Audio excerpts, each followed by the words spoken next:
Hello and welcome to Roots to Leaves. My name is Reverend Jude Geiger, minister serving Community Church of New York. And this season, we are looking at our newly articulated values for Unitarian Universalism.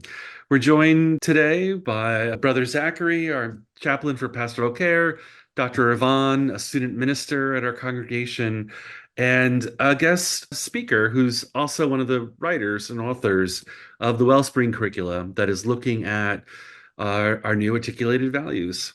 Welcome, Sahar. It is so good to see you. We've had some time together serving in Wellspring board work over the last year or two, but could you tell us all a little bit more about yourself?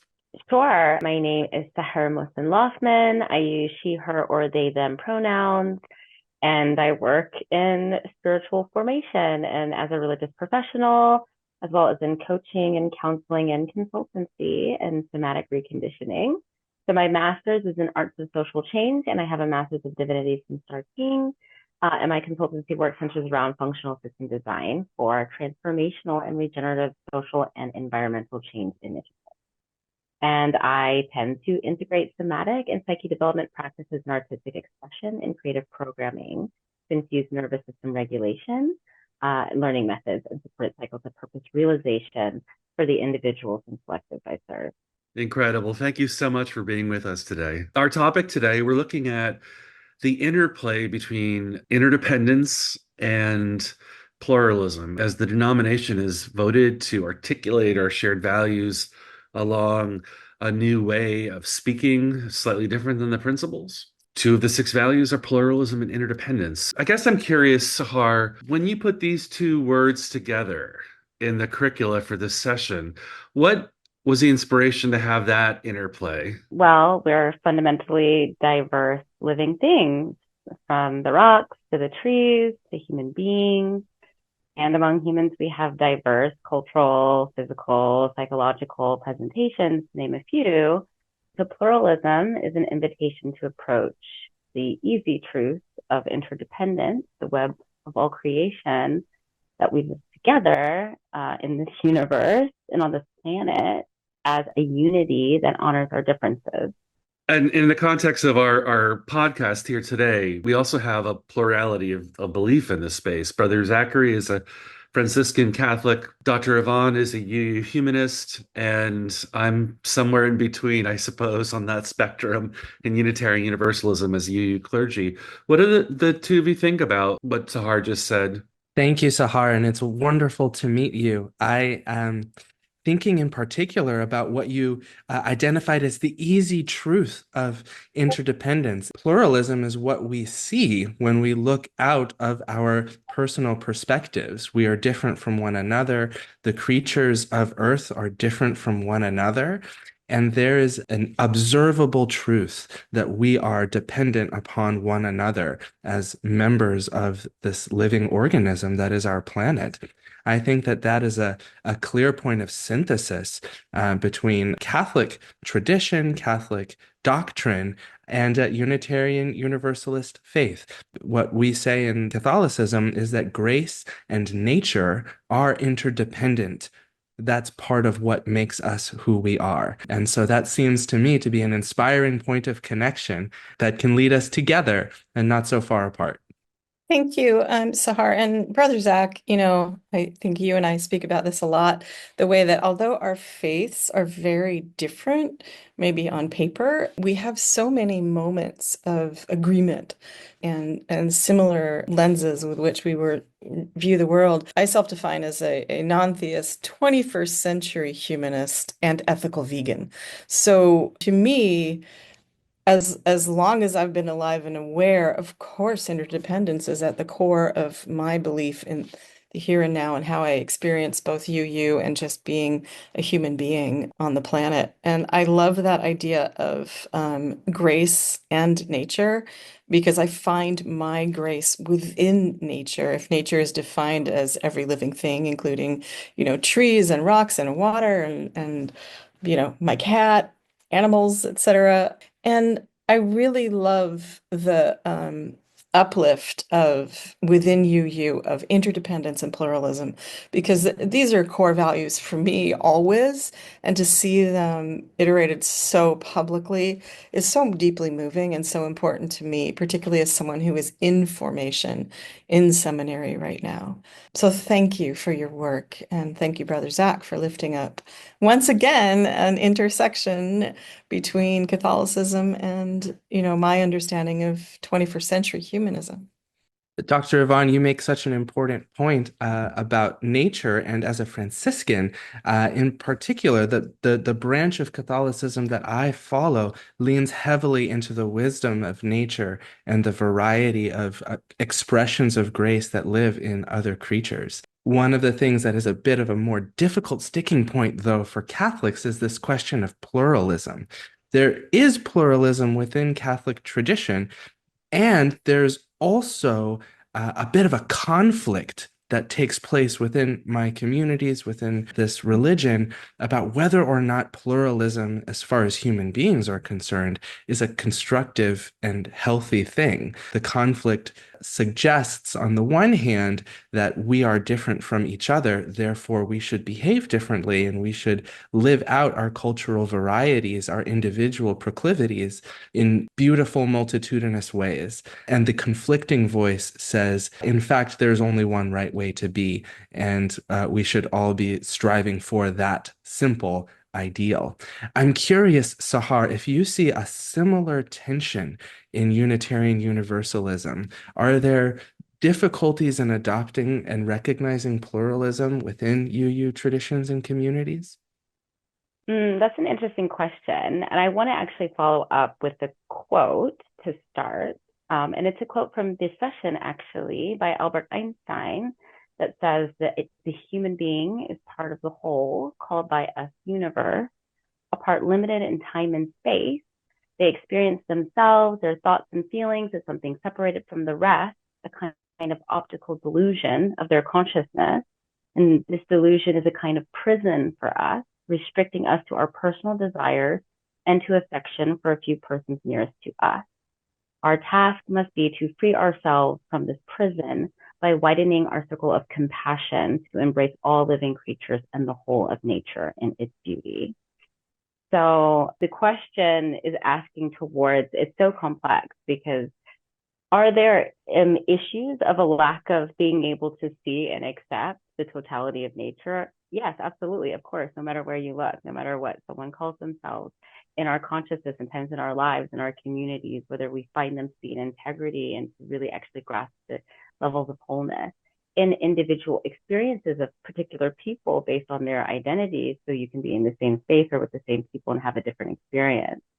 But I think, again, like the quote speaks to it best, I think that we're always kind of moving towards wholeness. And to come on here representing a UU organizational curriculum and read the quote from it, I think kind of answers the question that it is a striving we're all doing.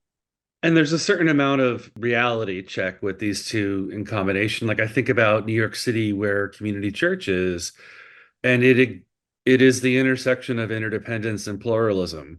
The whole world lives here, and we strive toward welcome and inclusion. And the city can only exist. Well, there's farmers that aren't on the city, or we wouldn't have any food, because we're certainly not growing at all. So this experiment in human society and reality is an image of those two values put into place. And as I say it, I think about how does that our location in the world impact our capacity or ease of valuing and understanding interdependence or pluralism. Thank you, Reverend Jude. You make such an important point. And three of us are joining this conversation from New York City, where pluralism is such a lived reality, though occasionally not always a comfortable one. I think that the discomfort of pluralism can lead certainly New Yorkers who experience pluralism so viscerally to a perspective that would prefer a little less pluralism. Although I think it goes both ways. My experience of the discomfort is so inspiring and exciting. curious what others on the podcast think about it. Oh, well, I'm also often talking about building bridges rather than being divisive. And the conversation about pluralism, I think, is often asked from the perspective of those who resonate with pluralism, but like as if it's a teaching moment towards those that don't. I think, for instance, within the curriculum, we ask, well, how do we feel and how do we extend and widen the circle of the heart and change our narrative of beloved community to include those that do not believe in pluralism? Because this anti us versus them narrative is like fundamentally what needs to go. Accepting difference, including people who struggle to accept your values, is, I think, the direction when this is where we're placed on the spectrum.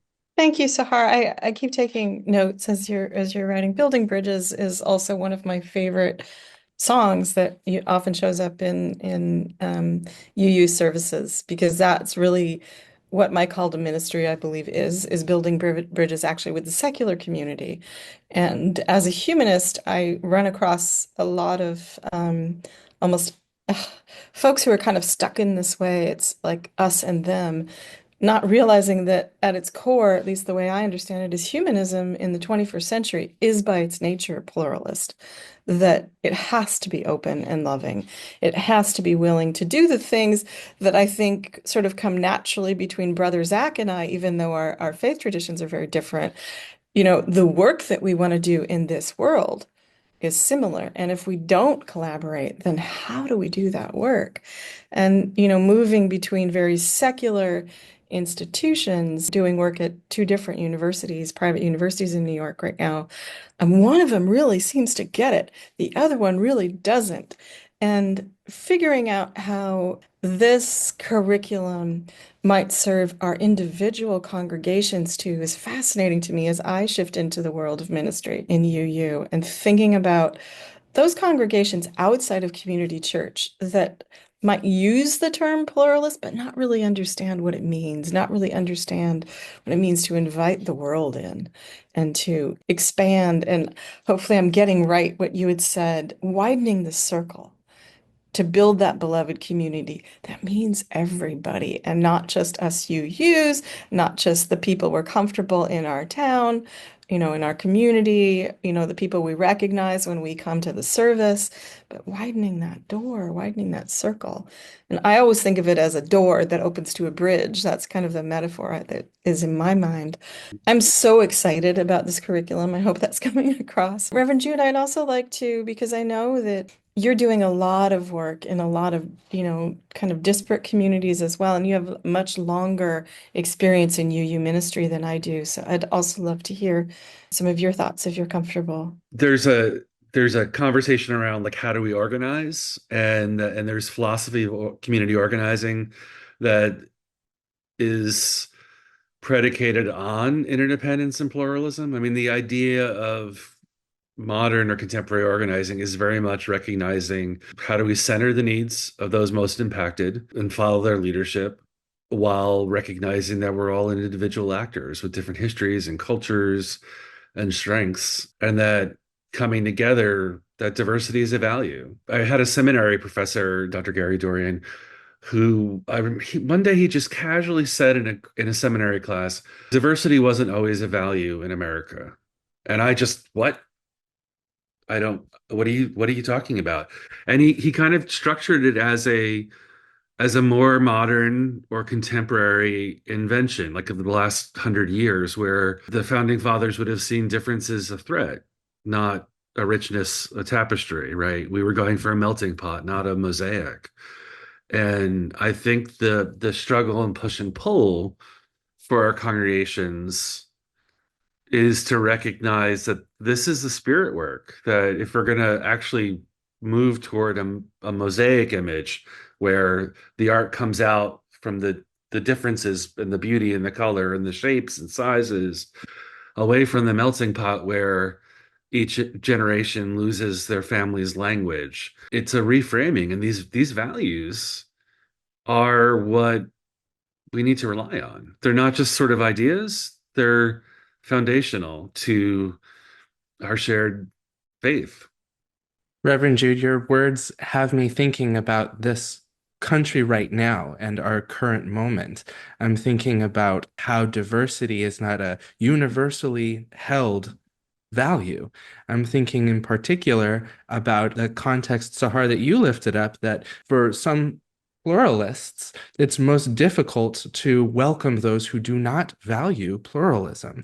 It's hard for us to lift each other, those who have different beliefs than us, because so often instead we want to push our beliefs ahead of someone else's. I think you called it a teaching moment. I'm curious in particular about, I guess, the opportunities to value those who hold different beliefs as a pluralistic foundation. For me, as a Catholic, I lean into my faith, and a lot of that comes from God and from how I think God wants me to act and be in the world. And yet I know that not even on this panel are we all leaning into theistic foundations. Dr. Yvonne, you and I have talked at length about this, and so I feel comfortable putting you on the spot and saying, for somebody who does not hold theistic values and who doesn't lean into a sort of a mandate from God, I'm curious how your humanism helps you to value pluralism and those who believe differently. Thank you. Thank you, Brother Zach. And also Reverend Jude. Reverend Jude lifted up a part of that, which is grassroots organizing is a part of my life and has been for a long time. And at the core of that, which is also how I work to define, when I say 21st century humanism, trying to, move away from some of the exclusionary tactics of some past humanists, a small minority. At the core is respect and love. And when I say, particularly when I preach or when I'm teaching a course in humanism right now, love is at the center, and love is I lead with my heart. I know, Brother Zach, you and I have talked about this, that it can be dangerous to do that because you can end up in tears, but those tears are important work for me. And as Sahar, you lifted up teaching moments in pluralism are so essential. There's some work I'm doing right now at a private higher ed institution who seems to really be working in their Center for Spiritual Life on pluralism. And some of the work I'm doing is speaking to students who are interested in being in focus groups and, trying to identify folks who are from lots of different traditions, including the atheists among us and the non-theists among us and the agnostics and the Secular Student Alliance, but also, to sit at the table, to have dinner together with Muslims and Jewish students and Catholic students and Pentecostal students so we can all talk about the things that we have in common and to understand how our deep faiths, our deep values inform the way we understand the world, but also how so many of us, as I think we all sort of understand that love is at the center. For me, my love just comes from my understanding of the world and my deep love for life, every living being, trees, water, mountains, animals, all of it, and every human being. And it's not informed by a notion of a deity or a god or goddess, gods. I want to be as pluralistic as I can be here. But it's just how I understand being alive. And the purpose of being human is to be building community constantly. And as Reverend Jude lifted up, really honoring the voices of those who are often silenced, the voices of those who are most in need. And not really what I feel like doing necessarily every single day, but really, informing the work that I do through love. So I hope that answers your question. Sahar, how do you see, or really anybody, right? How do you see these faith-based values? How do they push up against the world? What are they challenging us right now in this moment for UUs? I think of like the as a jumping off point, even this conversation, we've sort of danced around people being uncomfortable in our spaces, in our Protestant hymn sandwich worship spaces, between the spectrums of whether God is okay or not okay. What changes with these two values expressed as they are? I feel like another thing that we're dancing around a bit is colonial narratives of divide and conquer. And the idea that there is actually quite a bit of internalized colonization that's taking place, that's embedding this conditioning that has people leaning, at least on an unconscious level, towards negating what we've already said are pretty innate values about Mm. life. So I don't feel like the values are difficult to understand, but I do think there's a great deal of suffering and that societal conditioning, which disallows individuals to honor them on a conscious level. And I believe that power and the consolidation, hoarding or coveting or lack of access to or leverage of it over others diminishes people and societal capacity to honor these values. That's why it's so pivotal to provide spaces of spiritual renewal, a place to fill your cup that says, I honor the differences in you and the unity of us all. So these values are simple, or they ought to be obvious, and we have a societal conditioning that says they're dangerous. I mean, I want to just, let's be careful. I often say Star King. I went to the same school, and I often say that the last year of graduate school is all about reverse engineering common sense, because it's actually not common. I mean, one of the courses that I teach most regularly are reconciliation and repair. It's called the alchemy of apology, where I have to literally say this is how you engineer an apology, because realistically, a lot of people don't know how to do that. So I think it's like, not to belittle people's lack of access to information, because this is educational privilege, but things that had been common as innate parts of human culture are now removed from common knowledge. Hmm. What a powerful observation. I'm thinking about my own experience as a New Mexican Franciscan, and the presence of diversity within Catholic communities is quite a sticking point for people. There's a sense that we are not the real Catholics if we have a variety of cultural expressions that don't conform to our colonialist norms. These ways of devaluing ourselves can become themselves roadblocks to valuing the pluralism of other people. We don't love ourselves very well, and that makes it harder for us to love each other. I want to lift up what you just said, Brother Zach, and also, Sahar, what you're referencing. In one of my other lives, I studied colonial and post-colonial theory, and I'm a intersectional feminist. It's important. And one of the things that I think is one of the hardest things for my students, and also for some of the white folks I'm in community with, to learn is that we have to think about what we mean when we say we. Who are we referring to? I think there is an assumption and it rests on implicit bias. You mentioned reverse engineering, and also this idea of, there's always an assumption that's being made when people speak. And, I lift up the white community as a monolith, which isn't necessarily true at all, but it's something that happens in UU spaces. And I think many of us have experienced that.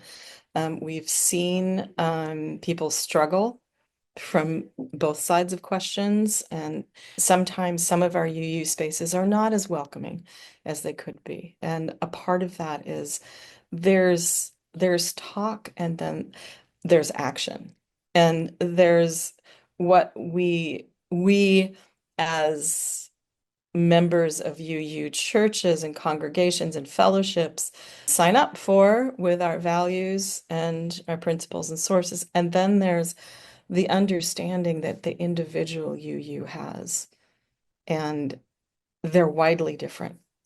And I make assumptions all the time that I'm coming into a space where people already know all these things, but it's important for me to check my privilege and my educational privilege when I'm talking to folks, and to understand where we're at. And I really want to appreciate and thank both you, Sahar, and you, Brother Zach, the things you've just highlighted, all the identities and the assumptions that we each as individuals bring into these spaces. Yeah, and I want to tack on that by saying one of the things that's often referred to as kind of where we're leaning to one side within the UU space is that hyper-intellectualism, right? And yet, when you go to the level of academia in a counter-oppressive seminary, you're getting this bias-based analysis, which gives you, again, additional privilege of information within this context. But I want to bring it up in terms of UU Wellspring again, because, we had the blessing of having experiential and storytelling elements to our courses, which are so powerful because, and this is like a new narrative that's coming in, because now, the thematic piece is prevalent. Now, more of a personal diving into personal story pieces is relevant. And UU Wellspring as a whole has always been extremely heart-centered. So it's so interesting. I've said that, like, I do actually feel like I learned the most about Unitarian Universalism through UU Wellspring, even having gone through Star King. And yet we have like a kind of a mandate where it's like, it has to speak to the heart. The content has to speak to the heart. It's speaking to the head. Try to find another piece. So that's very interesting to say, like, wow, we learned so much through heart presencing. I think that's It's spot on. I talked with our executive director of Wellspring we all did at our last Linnea Nelson, and I had asked her something about how I noticed the pedagogy and the Love at the Center programming, which is right now, I think the more comprehensive out there for processing and learning through the new articulation of our shared values, which is a big part why we're inviting everyone on Wellspring to have these conversations with the values and for us. But with that pedagogical shift from heart-centered, but a lot more, it felt like discussion and learning from materials to something this year that's story-driven, narrative-driven. And I found it fascinating that the pedagogy shifted when the way we talked about our values before were sort of intellectual principles and commitments. Nothing negative about having to covenant, to affirm and promote. Nothing negative about an action, but the styles were more intellectual and more statement based. And now there's something else going on. Was that a natural fit for you when you were designing it, or is that how you teach, just as your preference? I mean, I will say that one of the things we talk about a lot is, like, even the first session, we talk about love as a verb. We're referencing some iconic writing from that, but we say the same thing about community. We underline this concept of this is a living tradition. And so I feel like one of the things that I struggled in terms of UU was, it's just like, nobody knows, it's like every time it's just like, okay, well, a better way to phrase that is everyone is defining this. And the invitation is present for you to define that this is a living tradition. So I think that helped kind of this like amalgam have a little bit a little less liminality and a little bit more structure for holding on to and talk in terms of, the language of social justice or diversity. Neurodivergent, they don't like ambiguity. They want structure. And so this idea that, well, we're just being open to everybody, or we're open to letting things just fall, is fundamentally non-inclusive. By having another framework where you're like, hey, actually, this is an invitation to write in your line of the definition of what this means and how to move forward with this context, this value, or this principle, or this narrative. People can step forward and say, okay, now I see myself in it. Now I know how to take part and move forward. And it becomes sort of a developmentally appropriate version of what we would do with our coming of age programs with our youth as they're wrestling with their credos. That is beautiful. Thank you. That's really powerful for me too. And it inspires another question. And I'm curious to hear. I'm thinking about this moment in time for our traditions, mutual traditions, Unitarian Universalism, perhaps specifically. And I'm thinking about our story, the story of the tradition, and as it is being told and lived, as this living tradition is currently living. And I wonder, Sahar, what is our moment in this story? If you were to tell the story of our moment as it lives and as it breathes through us, what do you see most at stake in the tradition? Well, I will say, knowing how things hyperstructure and then the tendency for them to be used as tools that are power over, not just this context of the living tradition, but this huge change with Article 2 was like, all right, it's time to shake it up. It's time to get uncomfortable. That's where the growth happens. And to like actually embody what we say we're doing. So there's life, there's cracks in the cement and roots are coming through, and there's more ability to see the web and connect to it. So I think it's very powerful, and it's not, like I said, very uncomfortable, but I think it's one of the reasons that we'll thrive. If you're not growing, you're dying. Thank you. With those Absolutely. hopeful words. I love that imagery, a new way of connecting with the web. And I love the wrestling with it. It reminds me in my Christian upbringing and Abrahamic faiths, wrestling with God, getting a name that way. And that is what we're doing in community and relationship with one another. This has been a wonderful session of Roots to Leaves. I'm so grateful Sahar, as one of the curricula authors, was able to join us for our discussion on interdependence and pluralism. Please join us at our next session.